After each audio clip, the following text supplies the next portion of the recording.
ጤና ይስጥልኝ ተመልካቾቻችን እንደምን ቆያችሁ ሳምንታዊ ነጸብራቅ ዝግጅታችን ተጀምሯል እንደ ሁሉ ጊዜው በሀገራችን አበይት የሆነ ጉዳይ አንስተን ውይይት እናረግበታለን መገናኛ ብዙሃንም ሽፋን ከሰጧቸው የተወሰኑ ጉዳዮችን በሳምንቱ ምን ተካሄደ የሚለው እንመለከትበታለን ኤደኑ ታላነኝ አብራችሁን ቆዩ እንግዲህ በሳምንቱ እጅግ መነጋገሪያ የነበረ ወይንም ደግሞ ለብዙዎቻችን አስደሳች ሆኖ የተመለከትነው ዜና የካዛንቺስ የኮሪደር ልማት ተጠናቆ በጠቅላይ ሚኒስትር ዶክተር አብይ አህመድ የተመረቀበት ሳምንት ነበረ እንግዲህ ካዛንቺስ አስቀድሞ የነበረው መልኩ ሁላችንም እናስታውሳለን አሁን ደግሞ በጣም በሚያምር ሁኔታ አካባቢውን ካለበት የቱሪስት እንቅስቃሴ አንፃር በሚመጥነው መልኩ ታድሶ ተመልክተናል በኋላ ላይ ይሄንን የካዛንቺሱን ኮሪደር ልማት መነሻ አድርገን በሀገራችን በተለያዩ አካባቢዎች ያሉ የኮሪደር ልማት ስራዎች ምን ውጤት አመጡ ከተሞቹን በምን ያህል መቀየር ችለዋል የሚለውን በኋላ ላይ እንወያይበታለን ተከታተሉን ጋብዛለን ሌላኛው ጉዳይ በሀገራችን እንደዚሁም በዓለም አቀፍ ደረጃ ትልቅ መነጋገሪያ የሆነ ወይንም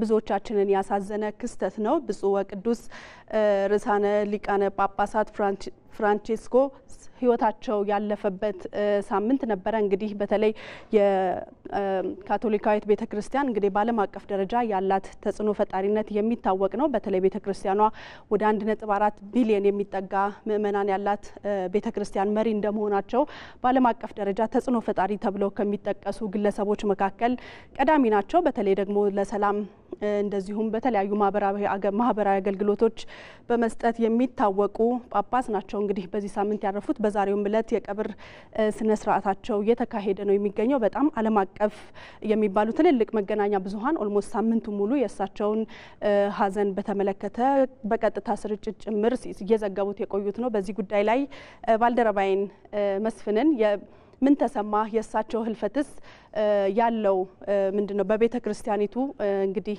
በዓለም አቀፍ ደረጃ የተሰጠውን ትኩረት ተመልክተናልና እሳቸው በተለይ በምን ይታወቁ ነበር ምንድነው ከሌሎች ከእሳቸው አስቀድሞ ከነበሩ ጳጳሳት ምን ለየት ያደርጋቸው ነበር አመሰግናለሁ ኤደን ፖፕ ፍራንሲስ እንግዲህ ትልቅ የሃይማኖት አባት ናቸው ከ1 ቢሊዮን በላይ የሚቆጠር ምእመናን ያሏት የካቶሊክ ቤተክርስቲያን ትልቁ አባትም ናቸው ከዛ ባሻገር በምግባራቸው እጅግ በጣም የሚታወቁ በአባትነታቸው በጣም የሚታወቁ ከራሳቸው አካባቢና ከትውልድ ቀያቸው አልፎ ደግሞ ለዓለም ሰላም አበክረው የሚሰሩ ሰው እንደነበሩ ይታወቃልና እንዲህ አይነት ትልቅ አባትን ማጣት ለሳቸው ወይ ለእምነቱ ተከታይ ብቻ ሳይሆን ለዓለም ለሰው ልጆች ሁሉ ሲሰሩ የነበሩ ሰው እንደመሆናቸው መጠን መላው ዓለም አዝኗል ማለት እንችላለን ዛሬ የቀብር ስነ ስርዓታቸው ይካሄዳል ከምንም በላይ ግን በጣም ዝቅታን ሁሉ ያሳዩ በተለይ በደቡብ ሱዳን ግጭት ውስጥ የነበረውን ሁላችንም እናስታውሳለን በሁለቱ በሪክ ማቻርና በሳልቫኪር መካከል በተፈጠረው ግጭት ምክንያት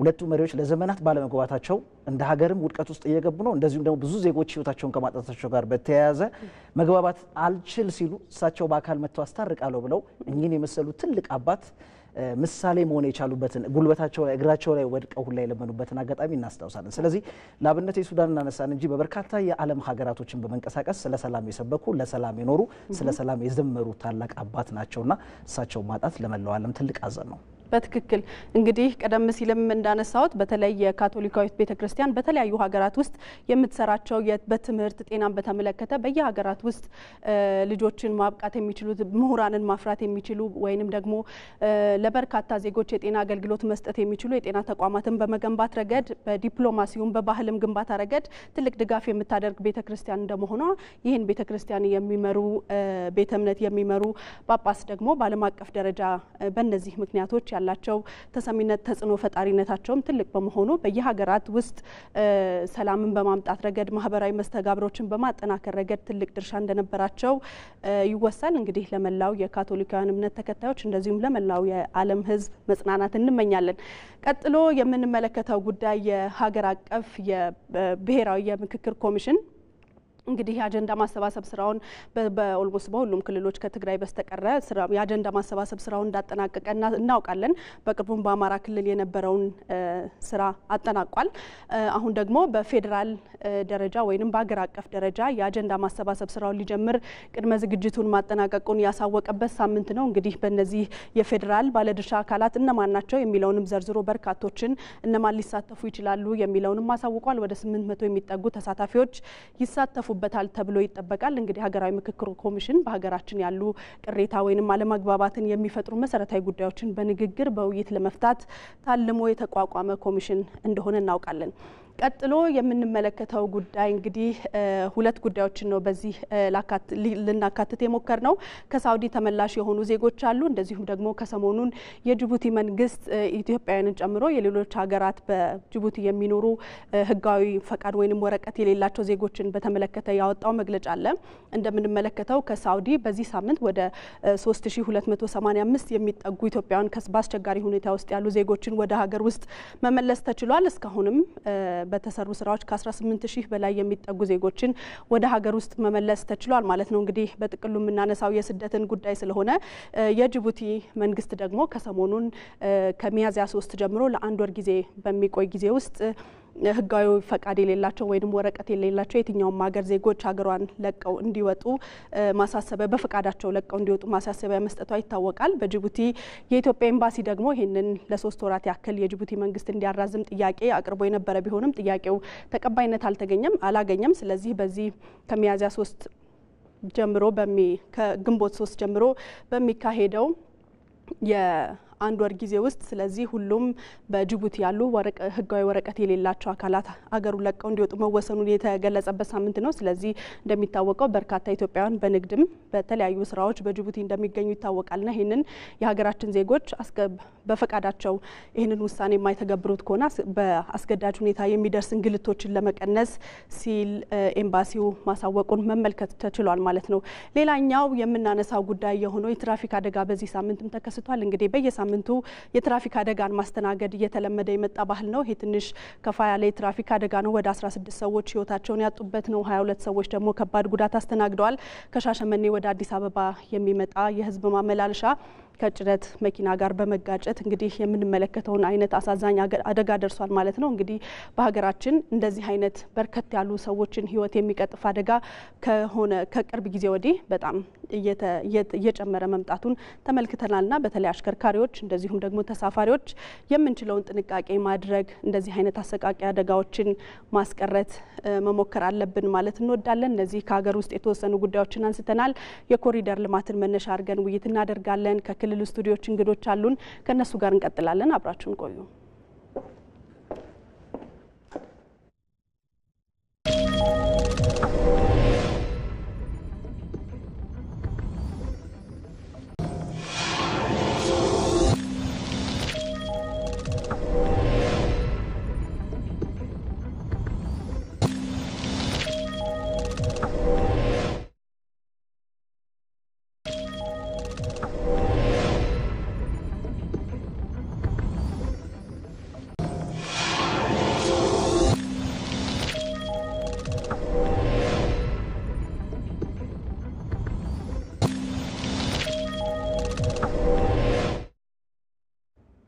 ተመልካቾቻችን ከኛ ጋር ስላላችሁ የተከታተላችሁን ስለሆነ እናመሰግናለን። እንግዲህ በሳምንቱ መነጋገሪያ የነበረ ወይንም ደግሞ በጣም መልካም ዜና ሆኖ የተመለከትነው በካሳንቺስ አካባቢ ለወራት ሲካሄድ የነበረው የመልሶ ግንባታ እንደዚሁም የኮሪደር ልማት ስራ ተጠናቆ የተመረቀበት ሳምንት ነበረ። እንግዲህ አካባቢው በሚገርም ሁኔታ ተቀይሯል። ስለዚህ ይህንን መነሻ አድርገን ውይይት እናደርጋለን። እዚህ ስቱዲዮ መስፍን አባተ ጋዜጠኛ የኢቢሲ እዚህ ከኛ ጋር አለ። ከሱ ጋር ውይይት እናደርጋለን።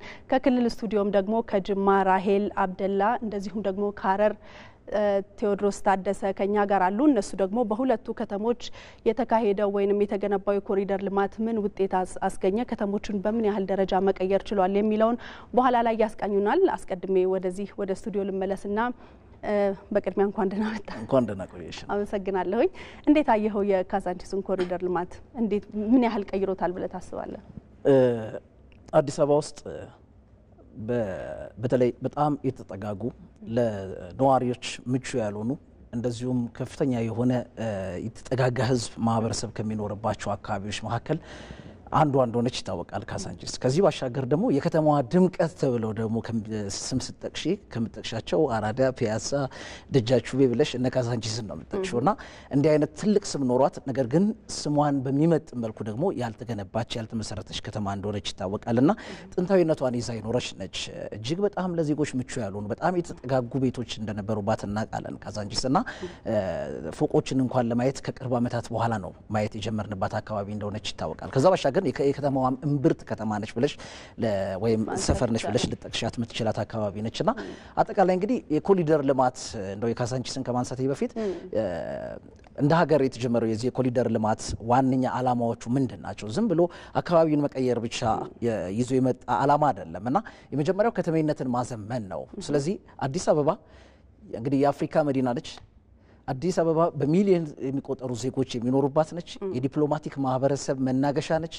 በርካታ ቆንሱላና ኤምባሲዎች ያሉባት ከተማ እንደመሆኗ መጠን ከፍተኛ የሆነ ስራ የሚጠብቃት ከተማ እንደሆነ ይገለጻል እና በተደጋጋሚም በተለይ ከአፍሪካ ህብረት መሪዎች ውይይት ጋር በተያያዘ የአፍሪካ ሀገራት መሪዎች አዲስ አበባ ሲመጡ በጣም ይሳቀቁ እንደነበሩ ለነሱ ምቹ የሆኑ ሆቴሎች ባለመኖራቸውም መንግስትም ይጨነቅ እንደነበር ማሳረፊያ ቦታዎች ሁላ የትናርግ የሚባሉበት ሁነቶች እንደነበሩ ይታወሳል።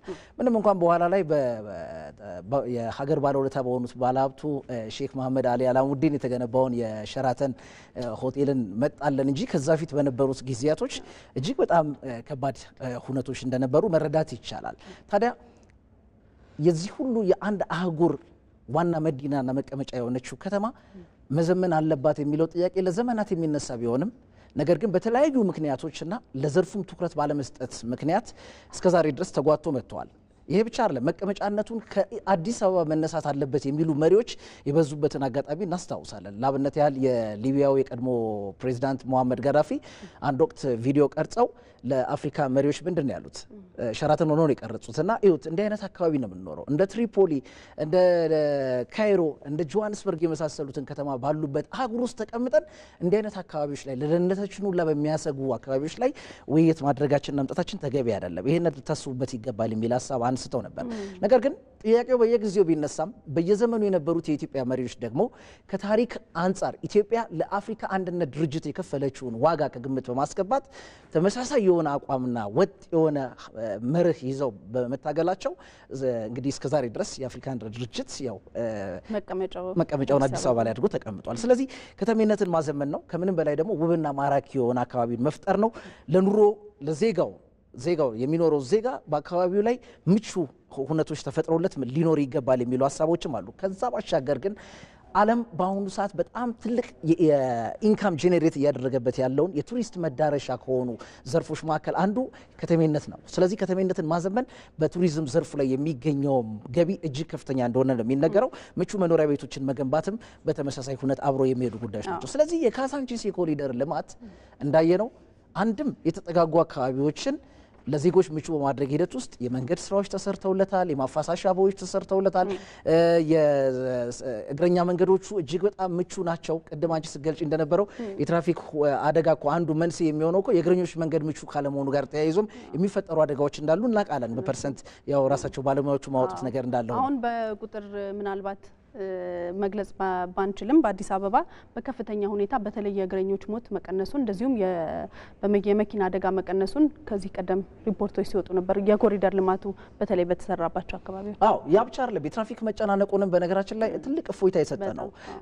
እስቲ ከዚህ ቀደም በተለይ መገናኛ አካባቢ ላይ ያለውን 4 ኪሎ አካባቢ ላይ ያለውን የትራንስፖርት ፍሰት ከ6 ኪሎ ወደ መስቀል አደባባይ ለመሄድ እኮ በተለይ የሰዓት መግቢያና መውጫ ሰዓት ላይ እኮ ቢያንስ ከ1 ሰዓት ተኩል እስከ 1 ሰዓት ድረስ ይፈጅብሽ የነበሩ አጋጣሚዎች ነበሩ። አሁን ግን የመንገዶቹ መስፋትና በእንደዚህ አይነት መንገድ የመሰረተ ልማት መሟላት ሁነቱ የአኗኗር ህይወታችንን ጭምር ያቀለለ ነው የሚል ሀሳብ ነው ማለት ነው። ከዛ ባሻገር ግን ለበርካታ ዜጎች የስራ እድል ፈጥሯል። ካዛንቺስ ብዙ ሆቴሎች የተገነቡባት አካባቢ ነች። ነገር ግን እነዚህ ሆቴሎች ደግሞ ለበርካታ ዲፕሎማቶችና ለበርካታ ዓለም አቀፍ እንግዶች ጭምር ማረፊያ እና መዳረሻ የሆነ አካባቢ ነው። ስለዚህ ፎቅ ላይ ሆነሽ ዝቅ ስትይ በጣም የተዳከሙና ሞታቸውን የሚጠብቁ መኖሪያ ቤቶች የነበሩበት አካባቢ እንደመሆኑ መጠን ከገጽታ ግንባታ ጋር ተያይዞ የአዲስ አበባን ስም የሚያጠለሹ ሁነቶች ነበሩ። አሁን ላይ ግን በመልሶ ማልማት ሂደት ውስጥ ዜጎች የተሻለ መኖሪያ ቤት ማግኘት ይችላልበታል በትክ ቦታ ከዛ ባሻገር ደግሞ እዛው ሆኖ ደግሞ ማልማት የቻሉትም እድል ተሰጥቷል ከዛ ባሻገር ግን አካባቢውን በመቀየር ሂደት ውስጥ በተለይ የተከናወነው ተግባር እጅግ በጣም ለኛ አይደለም ለዓለም ምሳሌ መሆን የሚችል ተግባር ነው ካሳንቺስ ላይ የተሰራው ብዬ ነው ማስበውና በጣም ደስ ይላል በትክክል ቅድም እንዳልከው በካሳንቺስ አካባቢ ከሌሎች አካባቢዎች እጅግ ቁጥራቸው በርከት ያሉ ትልልቅ ኢንተርናሽናል ሆቴሎች የሚገኙበት አካባቢ ነው ነገር ግን እዛ አካባቢ ከትልልቅ ዓለም አቀፍ ተቋማትን የሚመሩ የሀገራት መሪዎች ጭምር ሊያርፉባቸው የሚችሉ ሆቴሎች እንዳሉ ይታወቃል ነገር ግን አካባቢው እንደምናስታውሰው ብዙ ምቹ ያልነበረ መስተካከል መስራት የነበረበት እንደውም የዘገየ ልንለው እንችላለን ግን አሁን በተሰራው የኮሪደር ልማት ስራ የሚመጥነውን ወይንም መሆን ባለበት ደረጃ ተሰርቷል ብለን እናስባለን ወደ ክልል ስቱዲዮ እንሂድና ቴድሮስ ከሐረር ወደ አንተ መጣለሁኝ ስለተገኘህ በጣም አርጌ አመሰግናለሁ እንግዲህ በሀገራችን ከተገነቡ በኮሪደር ልማት ገጽታቸውን ከተቀየረላቸው ውብ መሆን ከቻሉ ከተሞች መካከል ሐረር አንደኛዋ ናትና በሐረር እንደዚሁም በሌሎች በዛ ወደ ምስራቁ አካባቢ ባሉ ከተሞች የኮሪደር ልማት ምን ለውጥ አመጣ ገጽታቸው ምን ያህል ተቀየረ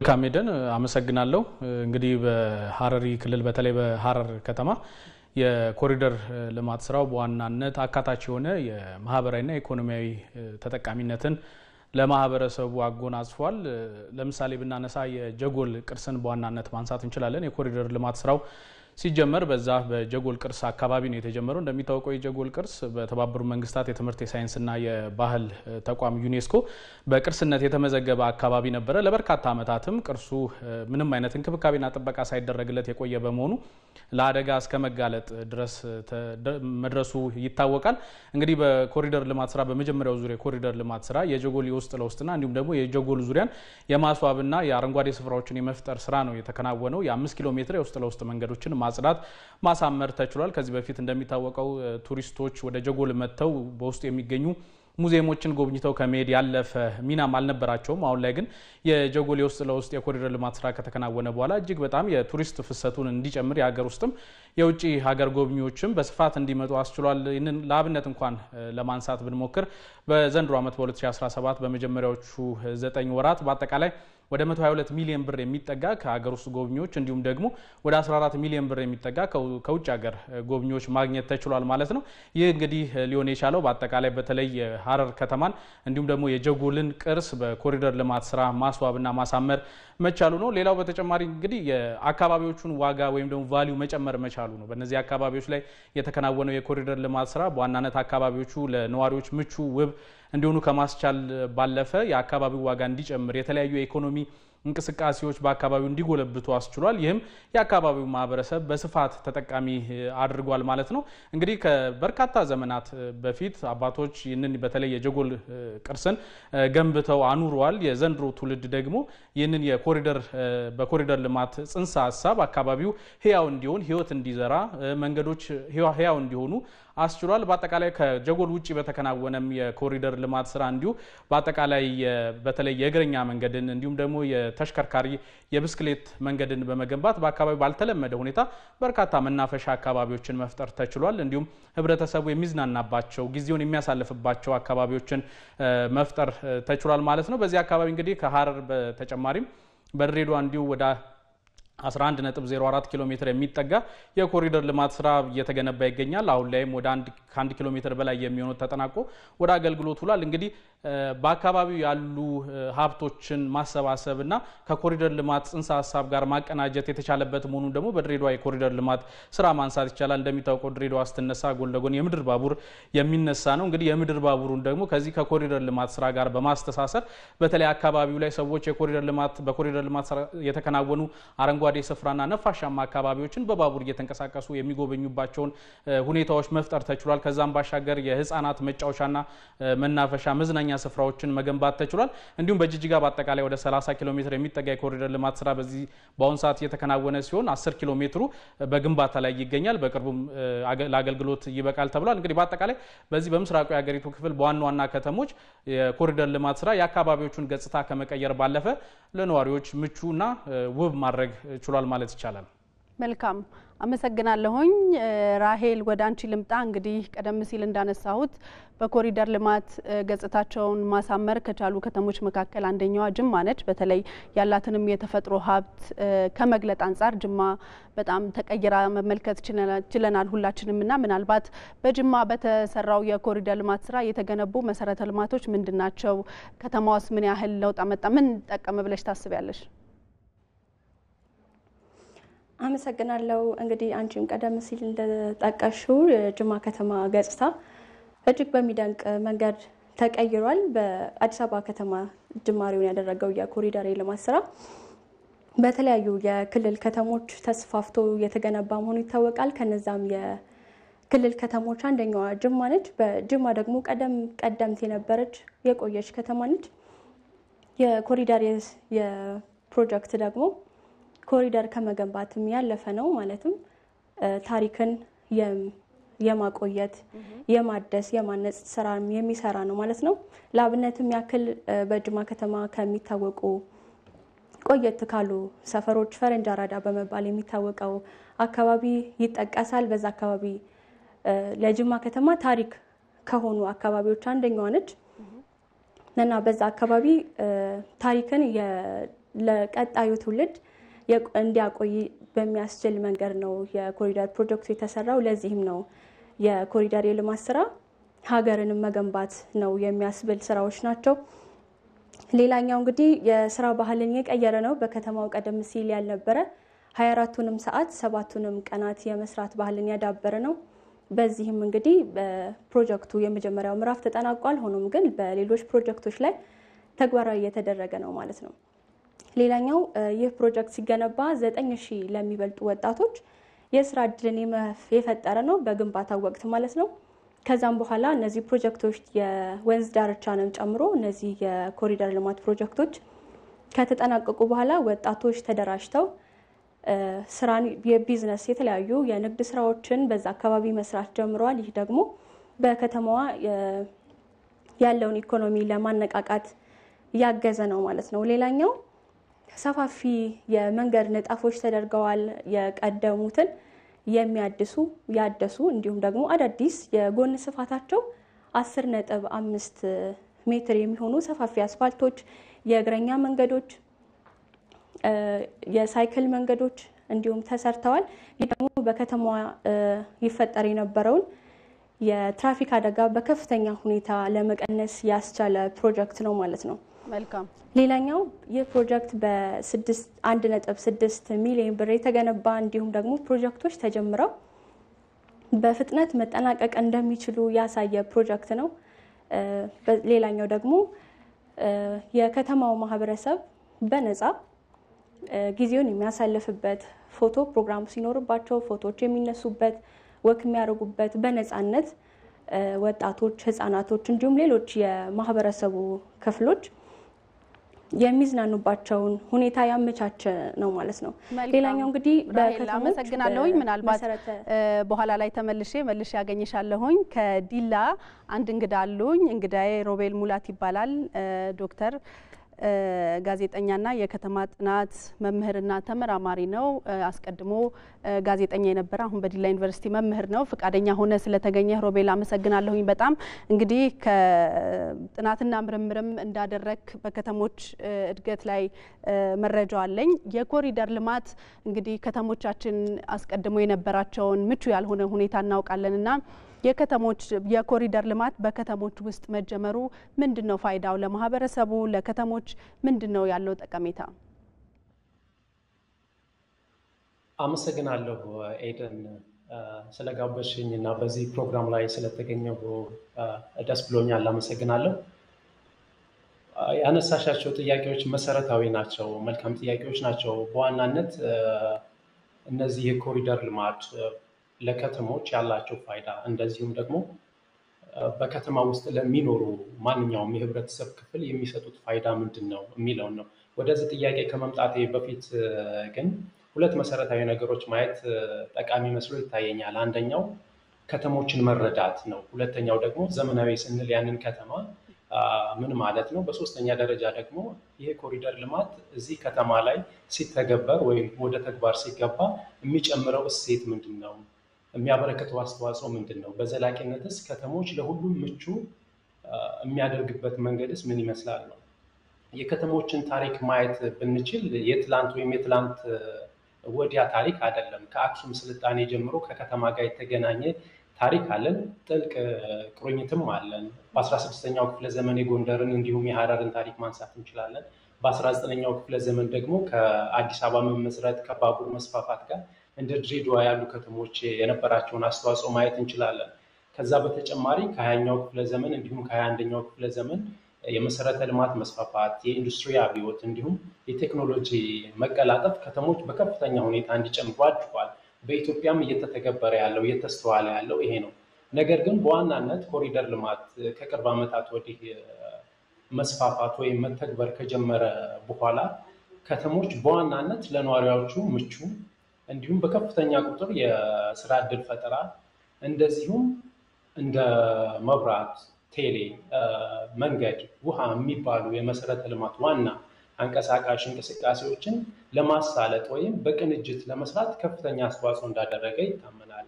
በዋናነት ግን ማየት ያለብን ብዬ የኔ የማስበው የኮሪደር ልማት አንድ የከተሜነት መገለጫ ነው። ከተማን ማሳደግ፣ ከተማን ማስፋፋት እና ከተማ የሁሉም ማድረግ ከፈለግን እንደዚህ አይነት የኮሪደር ልማት ፕሮጀክቶች አስፈላጊ ናቸው። በእርግጥ ስራው ቀላል አይደለም። የብዙ ህብረተሰቦችን ተሳትፎ ይጠይቃል።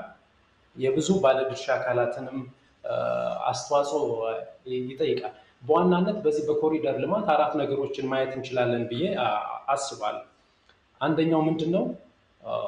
ከፍተኛ የእግረኛ መንገዶች እንዲገነቡ አስተዋጽኦ ያደርጋል። ሁለተኛው የብስክሌት መንገድ እንዲስፋፋ ያደርጋል። ሶስተኛ የመናፈሻ አገልግሎት እንዲሰጥ ያደርጋል እና በዋናነትና በአራተኝነት የሚጠቀሰው ምንድነው?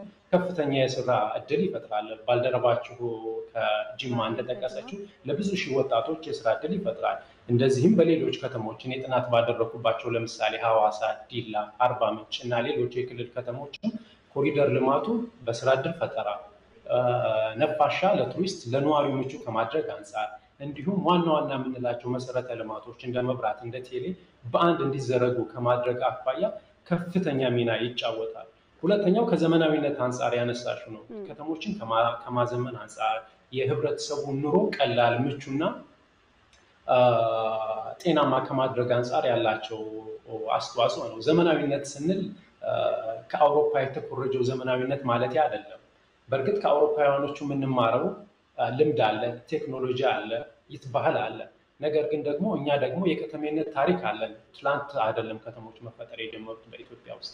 ስለዚህ ከውጭና ከሀገር ውስጥ ያለውን እሴት፣ ባህል፣ እውቀት የአዲስ አበባ ዩኒቨርሲቲው የቀድሞ ፈላስፋ ዶክተር ገብረ ዮሐንስ እንደሚሉት በማዋሃድ ማለት ነው። የውጮቹንም ልምድ የእኛንም የከተሜነት ታሪክ በማዋሃድ ከተሞቹ በዋናነት የዘላቂ ልማት መገለጫ እንዲሆኑ እንደምታስታውሱ በ10 ዓመቱ የልማት እቅድም ሆነ በአገር በቀል የኢኮኖሚ ስትራቴጂ ከሚጠቀሱት ዋናው የልማት ግቦች መካከል አንዱ ሰስተነብል ዴቨሎፕመንት ወይም ሰስተነብል አርባናይዜሽን የሚባለው ነው። ወይም ዘላቂ የከተማ ልማት ማለት ነው። ዘላቂ የከተማ ልማት ስንል ምንድን ነው? ማህበረሰቡን ያሳተፈ፣ የመልካም አስተዳደር ችግርን የቀረፈ፣ የመሰረተ ልማት ችግርን የሚቀርፍ እንዲሁም አካል ጉዳተኞችን፣ ሴቶችን እንዲሁም ሌሎች የህብረተሰቦችን ክፍል የሚያካትት ማለት ነው። ስለዚህ ይህ ኮሪደር ልማት እነዚህን በማስተባበር ዘላቂ የከተማ ልማት ለማምጣት አስተዋጽኦ ከፍተኛ እንደሚሆን አምናለሁ። መልካም ሮቤል፣ አመሰግናለሁ። ተመልሼ እመጣለሁኝ። መስፍን ወደ አንተ ልምጣና እንግዲህ በአዲስ አበባ ያሉትንም በክልሎች ያሉትንም የኮሪደር ልማት ስራዎች ስንመለከት ከዚህ ቀደም በእኛ ሀገር ይታወቃል ፕሮጀክቶች ተጀምረው ለማጠናቀቅ የሚወስዱት ጊዜ አለመጠናቀቅም አለ። መሰረት ድንጋይ ተጥሎ የመቅረትም ባህሉ የነበረን እንደሆነ ይታወሳልና በአጭር ጊዜ ውስጥ በዚህ አይነት ጥራት ደረጃ የሚገነቡ ስራዎችን እየተመለከትን ነው ያለነውና እንዴት ታየዋለህ? እንዴት ትገልጸዋለህ? ቅድም ባልደረቦቻችንም ሲያነሱት የነበረው ሀሳብ አለ። በነገራችን ላይ እንደ ሀገር ነው መዲናችን አዲስ አበባ የተሞክሮ ማዕከል ወይም ሴንተር ሆና ነው። በእርግጥ ለእኛ ሀገሮች ሌሎች የክልል ከተሞች ብቻ አይደለም ለአፍሪካ አህጉርም ምሳሌ መሆን የቻለችበት አጋጣሚ አለ። በቅርቡም የደቡብ አፍሪካው ፕሬዚዳንት ሲሪል ራማፎሳ አዲስ አበባ ከመጡ በኋላ ከአዲስ አበባ ተሞክሮ ወስደው በደቡብ አፍሪካ ውስጥ የሚገኙ አንዳንድ ከተሞችን ለማዘመን የሚያስችሉ መልካም ተሞክሮ እንደተገኘባት ሁላ ሲያነሱ እንደነበር እናስታውሳለንና መገናኛ ብዙሃንም በስፋት ሲያወሩበት የነበረ ጉዳይ ነው።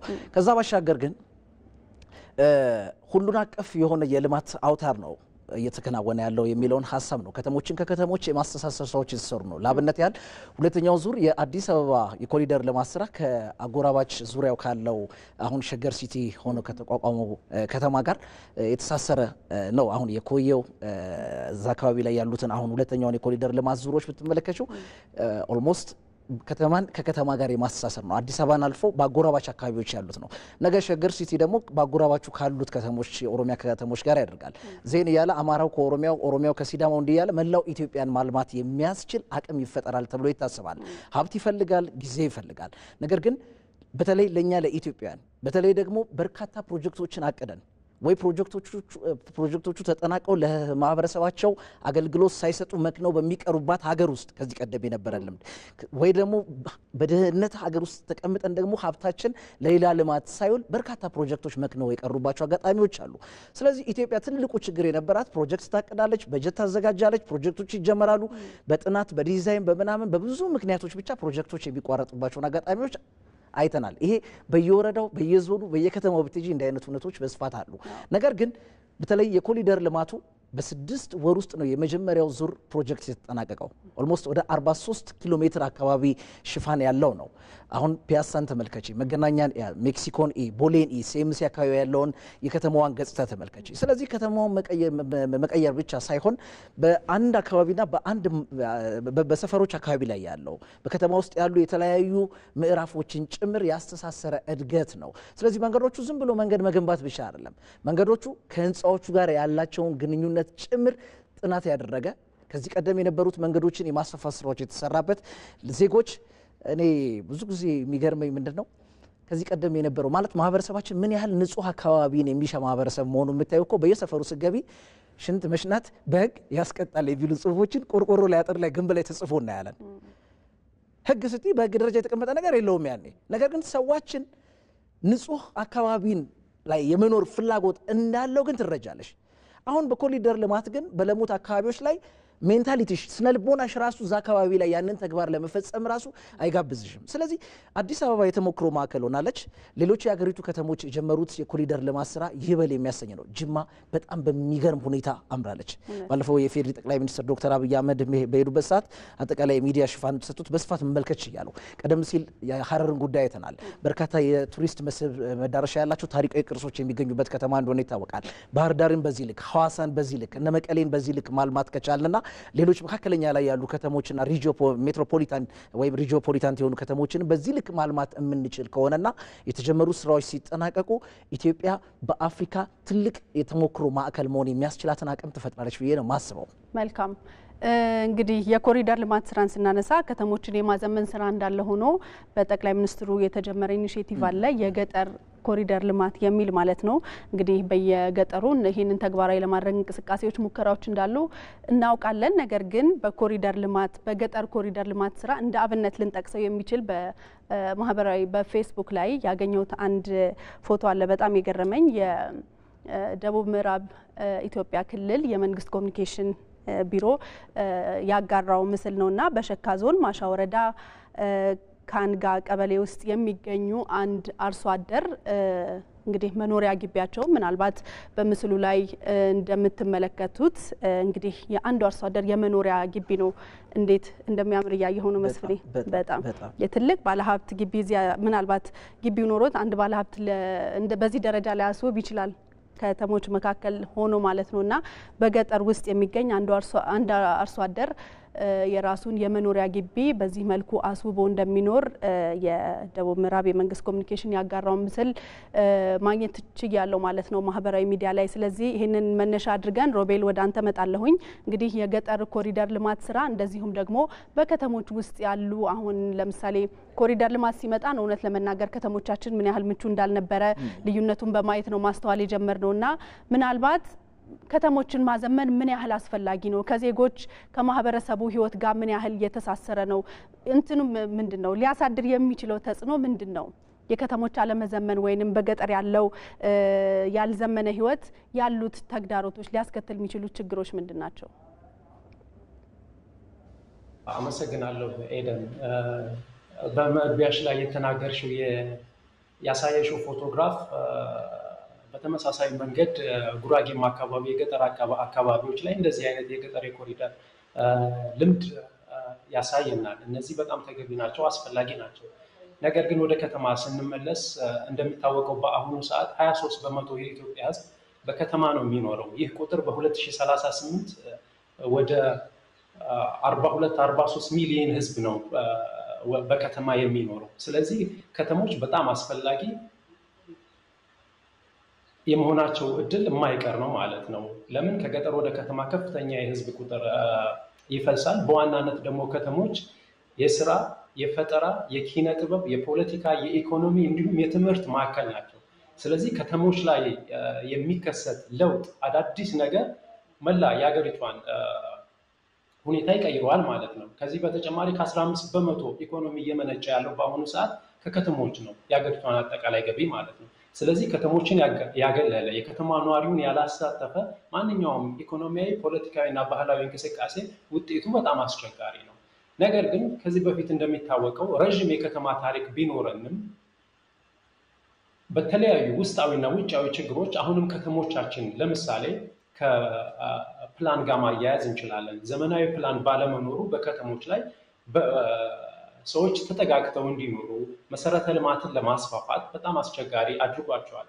አንድ ምሳሌ ልሰጥሽ እችላለሁ። በአጋጣሚ ከአዋሳ መስራቾች ከሚጠቀሱ ታላላቅ ሰዎች መካከል አንዱ ራስ መንገሻ ስዩም ናቸው እና ራስ መንገሻ ስዩም ፕላን ለማድረግ ወደ አዋሳ ያደረጉትን ጥረት ከአፋቸው ለመስማት ችያለሁ እና ፕላን መኖሩ ሐዋሳ ከተማ ላይ ሰፋፊ እግረኛ፣ አረንጓዴ ልማት እንዲሁም ሌሎች ሐዋሳን ውብ የሚያደርጉ እንቅስቃሴዎች ወደ ተግባር እንዲገቡ መሰረት ተጥሏል። ለምን? የተስተካከለ ፕላን መኖሩ ማለት ነው። ነገር ግን የተስተካከለ ፕላን ባልነበረባቸው የድሮ ከተሞች ለምሳሌ እናቶች ቢታመሙ፣ እናቶች ለወሊድ አምቡላንስ ቢጠሩ አምቡላንስ መግባት የሚያስቸግር ሰፈሮችን እናውቃለን። መሰረተ ልማቶችን ለማስፋፋት ሰፋፊ መንገዶችን፣ መናፈሻዎችን ለመገንባት የሚያስቸግር ሰፈሮችን እናውቃለን። ከዚህ በተጨማሪ እሳት ቢነሳ እሳት ለማጥፋት እነዛ ሰፈሮች ውስጥ ለመግባት በጣም ከፍተኛ ችግር እንደሚጋጥማቸው ከዚህ በፊት በተሰሩ ጥናቶችም በግል ኤክስፒሪየንስም ማግኘት እንችላለን። ስለዚህ እነዚህን ችግሮች መቅረፍ ማለት አዲስ አሰራር፣ አዲስ ባህል፣ አዲስ እሳቤ እና አዲስ የሆነ የከተሜነት እሴት መፍጠር ነው። በእርግጥ እንደዚህ አይነት እሴቶች በአንድ ቀን ወይም በአንድ ጀንበር አይፈጠሩም። አርስቶትል የሚለው አንድ አባባል አለ። ከተሞች በተናጠል ወይም በአጭር ጊዜ አይፈጠሩም።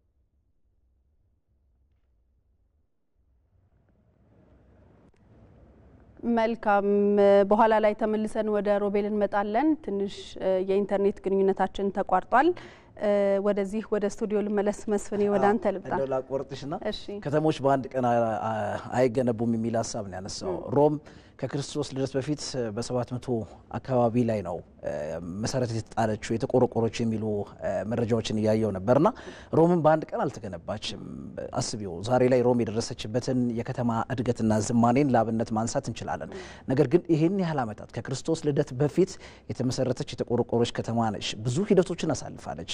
በአንድ ወቅት እንደውም በአንድ ንጉስ የመቃጠል አደጋ ሁላ እንዳጋጠማት ነው የታሪክ መረጃዎችም የሚጠቁሙትና ዛሬ ላይ ለደረሰችበት እውነት ውስጥ ብዙ ምዕራፎች አልፋለች። ነገር ግን የኛ ሀገር ለየት ያደርገዋል ያልኩት ቀድም መግቢያ ላይ ሳነሳ የነበረው ሀሳብ ምንድነው? በ6 ወር ውስጥ 43 ኪሎ ሜትር ሬዲየስ ላይ ያለን አካባቢ መሰረተ ልማት አሟልተሽ፣ መንገድ አሟልተሽ፣ የሳይክል እንትኖችን አሟልተሽ፣ የመጸዳጃ ቤቶችን ገንብተሽ፣ አለፍ ሲል ደግሞ ግሪነሪ ኤሪያዎችንና መናፈሻዎችን ማሟላት እጅግ በጣም ከባድ ነው።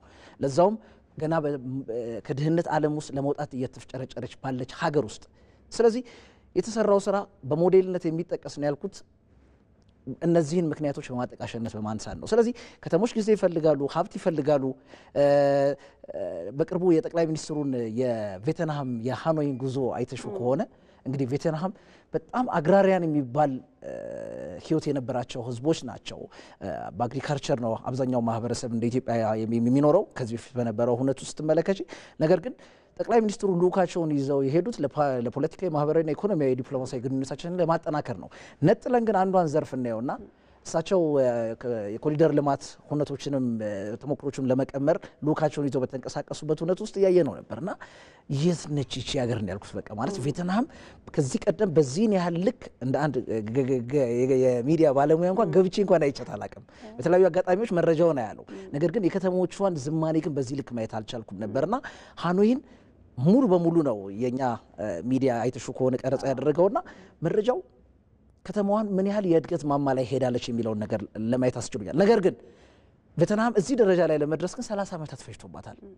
አዲስ አበባ በ6 ወር ውስጥ ይሄን ማልማት ከቻለች እንደ ሀገር የተጀመሩት የኮሪደር ልማት ፕሮጀክቶችን በቀጣይ 6-7-8 ዓመታት ውስጥ ደግሞ ምን ያህል የከተሞነት ዝማኔው ከአዲስ አበባ አልፎ ደግሞ መላው ሀገሪቱ ላይ ያሉ ከተሞችን ማሻሻል እንደምንችልና ኢትዮጵያ በምን ያህል ልክ ቡም ማድረግ የምትችልበት አቅም ሊፈጠር እንደሚችል ማሳያ ሁነቶችን እያየን ነው የምንገኘው። መልካም ወደ ሀረር ስቱዲዮአችን ወደ ቴድሮስ ልምጣ።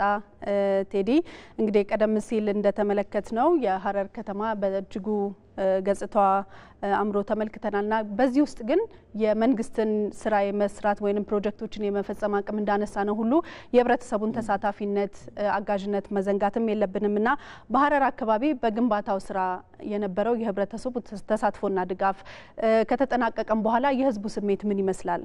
ያለው መረዳት ምን ይመስላል? የማህበረሰቡ አጠቃቀም እሱ ነውና እንክብካቤውንም ጭምር ያነሳል። መልካም ጋዜጠኛ ስለ መልካም እንግዲህ በአጠቃላይ እንግዲህ ከለውጡ በፊት እንደሚታወቀው በኢትዮጵያ ባሉ ከተሞች 74 በመቶ የሚሆነው ሰፈራቸው ወይም ደግሞ አካባቢያቸው እጅግ በጣም ጎስቋላና ለኑሮ ምቹ ያልነበሩ አካባቢዎች እንደነበረ ይታወሳል። እንግዲህ ይህንን የኮሪደር ልማት ጽንሰ ሀሳብ ትልቅ ሀገራዊ ውጥን ይዞ የመጣው ትውልድ ደግሞ የነኝን የከተሞች አካባቢ ወይ ለቀጣይ ትውልድ እንዳሉ ማሸጋገር ነው አሊያም ደግሞ መቀየር የሚል እሳቤን ነው ይዞ የመጣውና እውቀትን ገንዘብንና የሰው ኃይልን በማቀናጀት እጅግ በጣም ማራኪ የሚባሉ ድንቅ የኮሪደር ልማት ስራዎች በአሁን ሰዓት ከ60 በላይ በሚሆኑ የሀገራችን ከተሞች ተግባራዊ እየተደረገ ይገኛል። እንግዲህ በሀረር ከተማ በተለይ የኮሪደር ልማት ስራው ከመጀመሩ አስቀድሞ ህብረተሰቡን በማወያየት የተጀመሩ እንቅስቃሴዎች ናቸው ያሉት። በዚህ አካባቢ ላይ ማህበረሰቡ በነቂስ እንዲሳተፍባቸው ጠቅላይ ሚኒስትሩ የሀረር ከተማን በጎበኙበትም ወቅት እንደገለጹት ለቀጣዩ ትውልድ የተሻለ ስፍራን የማስረከብ ውጥን ፍሬ እያፈራ መሆኑን የተመለከትንበት ነው ብለዋልና ይህ አካባቢ እንግዲህ በዋናነት በውስን ሀብት ያለው አካባቢ ነው። ከበጀትም አንጻር ሊሆን ይችላል። አብዛኛውን የኮሪደር ልማት ስራ ማከናወን የተቻለው በህብረተሰብ ተሳትፎ ነው፣ በጉልበትም በገንዘብም ማለት ነውና በኮሪደር ልማት ስራው ላይ አስቀድሞ ህብረተሰቡን ማወያየት መቻሉ ከዛም ባሻገር ደግሞ በስራው ላይ ማሳተፍ መቻሉ በዋናነት የባለቤትነት ስሜት መፍጠር ችሏል። በአጠቃላይ የኮሪደር ልማት ስራው ከተጠናቀቀም በኋላ ህብረተሰቡ አሁን ላይ እጅግ በጣም በስፋት በሚባል ደረጃ የስራ እድል የተፈጠረለት መሆኑን እየተመለከትን ነው፣ እየተጠቀመ መሆኑን እየተመለከትን ነውና አንዳንድ አካባቢዎች ለምሳሌ ጀጎልን ለአብነት ብናነሳ ነዋሪዎች ከበራቸው ወጥተው ወይም ሱቅ ሄደው መመለስ በጣም የሚቸገሩበት አካባቢዎች እጅግ በጣም የቆሸሹ መጸዳጃ ስፍራ እስኪመስል ድረስ እጅግ በጣም አስቸጋሪ የነበሩ ስፍራዎች ነበሩ። እነኛ አካባቢዎች ለምተዋል። አሁን ላይ ወደ ጀጎል ውስጥ ስትገቡ አብዛኛው የማህበረሰብ ደጅ ወጥቶ ነው የሚቀመጠው። መናፈሻ ስፍራዎችን መፍጠር ተችሏል።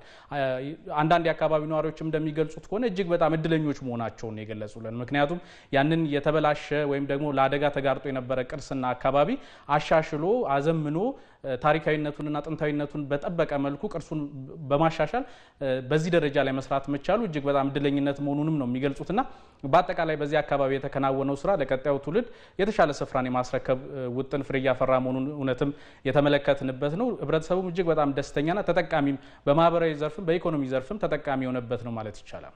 መልካም ቴዲ፣ ከሀረር ስቱዲዮ ቴድሮስ ታደሰ ላደረስከን መረጃ እጅግ በጣም አድርጌ አመሰግናለሁ። መልካም ቀን ይሁንልህ። መስፍኔ ወደ አንተ መጣለሁኝ። ቀደም ሲል ቴዲ ያነሳቸው መሰረታዊ ሀሳቦች አሉ።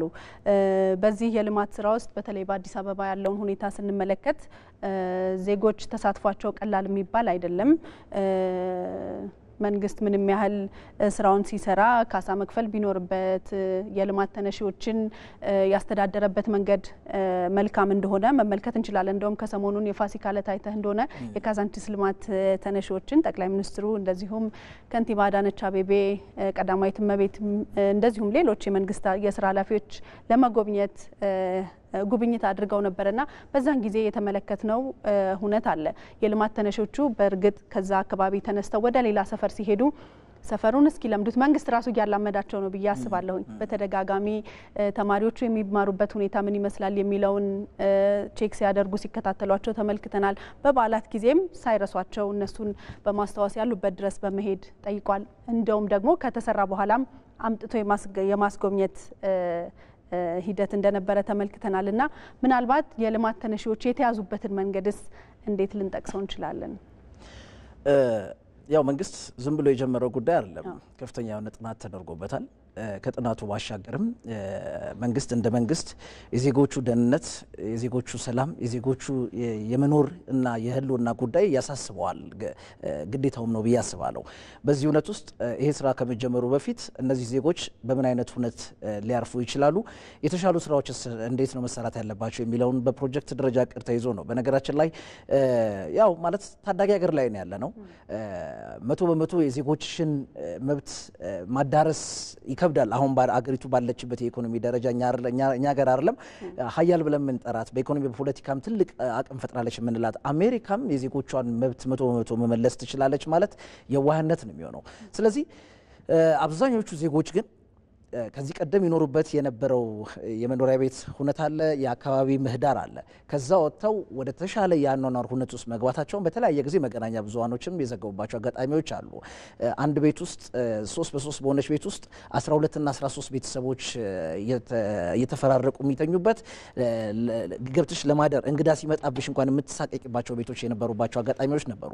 ነገር ግን በኋላ ላይ መኝታ ቤት ለብቻ፣ ቤት ለብቻ፣ ሳሎን ለብቻ፣ ለዛውም የሳሎን ቁሳቁሶችና ግብአቶች ሁላ ተሟልተው የተረከቡ ሰዎች መመልከት ይቻልንባቸው ሁነቶች ነበሩ። ስለዚህ እንዲህ አይነት ኢኒሺዬቲቮች መወሰዳቸው ለመንግስት ብቻ የሚተው አይደለም። በነገራችን ላይ ማህበራዊ አገልግሎትም ጭምር ነው። ፖለቲካዊ ውሳኔ የተወሰነባቸው በርካታ አጋጣሚዎች ቢኖሩም ነገር ግን ደግሞ ማህበራዊ እና ይሄ ሰብአዊ አገልግሎቶችም ጭምር ነው ብዬ አስባለሁና ባለሀብቱ በዚህ ዘርፍ ላይ ሰፊ ተሳትፎ እንዳደረገ በአንድ ወቅት በተካሄደው የእውቅና መድረክ ላይ ከንቲባ አዳነች አቤቤ ባለሀብቱንም ጭምር ሲያመሰግኑ ተመልክተናል። ስለዚህ ካለሽ ነገር ላይ ለዜጎች መድረስ፣ ለዜጎች የሆነ ነገር ማድረግ ሰብአዊነትም ነው። በየትኛውም የእምነት ተከታይ ሆኜ ሁሉም ቤተ እምነቶች ሰብአዊነትንና መደጋገፍን መረዳዳት ስሜትን የማይደግፍ ቤተ እምነት አለ ብዬ አላስብም። ሁሉም የሃይማኖት ቀኖናቸው ይህንን ነው የሚያስተምረው። ስለዚህ እንደ ሀገር እነዚህ ጉዳዮች መተግበራቸው በዜጎች የአኗኗር ህይወት ላይ ለውጥ ማምጣቱን ብዙዎች መስክረዋል። የሚቀሩ ጉዳዮች ካሉ እነዛን ደግሞ መንግስት በቀጣይ እየፈተሸ እያየ ያሉ ክፍተቶችን ማረም ማስተካከልና መለወጥ የሚያስፈልጉ ጉዳዮች ካሉ እነዛን ማየት ነው። ከዛ ባሻገር ግን አብዛኛው ማህበረሰብ ግን በህይወቱ ደስተኛ እንደሆነ መረዳት ይቻልንባቸው ሁነቶችን አይተናል። ምን ማለት ነው? ትላንት አጠገብሽ መጸዳጃ ቤት ኖሮ ምሳ ለመብላት ስትይ መጸዳጃ ቤት የሸተተሽ ትኖር የነበረ ሰው ዛሬ ላይ ጤናማ በሆነ ቤት ውስጥ መኖር እንደ ሰው ሁላችንም የምንመኘው ነገር ነው። ስለዚህ ይሄንን የበርካታ ዜጎችን ህይወት የቀየረ የፕሮጀክት ልማት ነው ብዬ አስባለሁ። መልካም እንግዲህ የአዲስ አበባን ወይንም ከሰሞኑን የተመረቀውን የካዛንቺስን የኮሪደር ልማት ስራ መነሻ አድርገን በክልል ከተሞች በሀረርና በጅማ የተገነባው ወይንም የተሰራው የኮሪደር ልማት ስራ ምን ውጤት አመጣ፣ ምን ያህል ከተሞቹ ተቀየሩ የሚለውን ተመልክተናል። እንደዚሁም ከዲላ ዩኒቨርሲቲ መምህር የሆነው ዶክተር ሮቤል ሙላት የጋዜጠኛና እንደዚሁም የከተማ ልማት ጥናት እና መምህር እንደዚሁም ተመራማሪ የሆነ ግለሰብ እንግዳ አስገብተን እንግዲህ ሀሳብ ተጋርተናል። መስፍን አባተ እዚህ ስቱዲዮ፣ እኔ ደኑታላ በኮሪደር ልማት ዙሪያ ውይይት እያደረግን ቆይተናል። ተመልካቾቻችን ስለተከታተላችሁን አብራችሁን ስለቆያችሁ እናመሰግናለን። ነጸብራቅ ሳምንት በዚሁ ሰዓት ይጠብቃችኋል። መልካም ሳምንት።